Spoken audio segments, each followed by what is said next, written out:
एक छोटे से गांव में एक नन्ही सफेद बिल्ली रहती थी। सब उसे चिन्नी कहते थे। चिन्नी बहुत जिज्ञासु थी और हर रात छत पर बैठकर चांद को देखा करती थी। एक रात उसने चांद से पूछा, चांद मामा, तुम इतने दूर क्यों रहते हो? चांद मुस्कुराया और बोला, ताकि तुम मुझे ढूंढती रहो और सपने देखो। चिन्नी को लगा जैसे चांद उसी से बातें कर रहा हो। उस रात उसने सपना देखा कि वह चांद तक पहुंच गई है। चांद पर पहुंचकर चिन्नी ने महसूस किया कि उसके सपने सच हो गए हैं। उसका दिल खुशी से भर गया और उसने अपनी नई दोस्ती का जश्न मनाया। चांद ने उसे बताया कि वह हमेशा उसके साथ है, बस उसे अपने सपनों में उसे बुलाना है। चिन्नी ने वादा किया कि वह हर रात उसे देखेगी और नई अद्भुत कहानियां बनाएगी। सुबह होते ही चिन्नी जाग गई और अपने दिल में चांद की यादों को संजो लिया। उसने निश्चय किया कि वह हर रात एक नई कहानी बनाएगी और अपने सपनों को सच करेगी। दिन में चिन्नी ने अपने नए दोस्तों के साथ खेलना शुरू किया, लेकिन रात होते ही वह चांद के लिए अपने सपनों की किताब खोलती। हर रात चिन्नी अपनी किताब में लिखती और चांद को अपनी नई कहानियां सुनाती। वह जानती थी कि उसकी दोस्ती चांद के साथ हमेशा बनी रहेगी।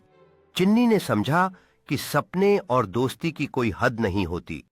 वह हर रात चांद के पास जाकर अपने अनुभवों को साझा करती और नई कहानियों में खो जाती। चांद ने चिन्नी को बताया कि उसके सपने उसकी सबसे बड़ी ताकत हैं। वह हमेशा उसे प्रोत्साहित करता रहा और उनकी दोस्ती और भी गहरी होती गई। चिन्नी ने कभी हार नहीं मानी और हमेशा नई कहानियां बनाने के लिए तैयार रहती थी। उसने सीखा कि सपनों का पीछा करना कभी खत्म नहीं होता। चिन्नी ने अपनी कहानियों से सभी को प्रेरित किया। अब उसका सपना सिर्फ खुद में नहीं, बल्कि अपने नए दोस्तों के साथ भी बांटने का था। उसकी कहानियों ने सभी के दिलों को छू लिया और उन सबको एक नई ऊर्जा दी। चिन्नी ने समझा कि दोस्ती में खुशी बांटने से बढ़ती है।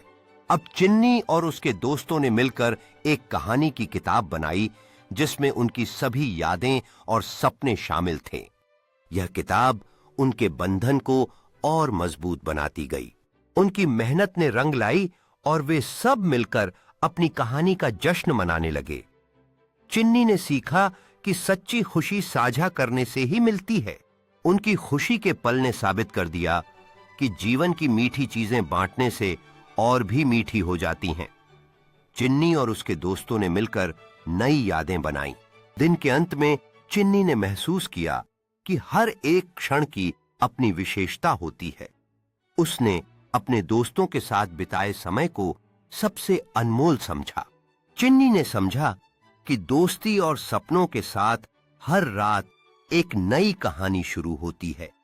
उन्होंने अपने सपनों को एक नए रंग में सजाने का फैसला किया।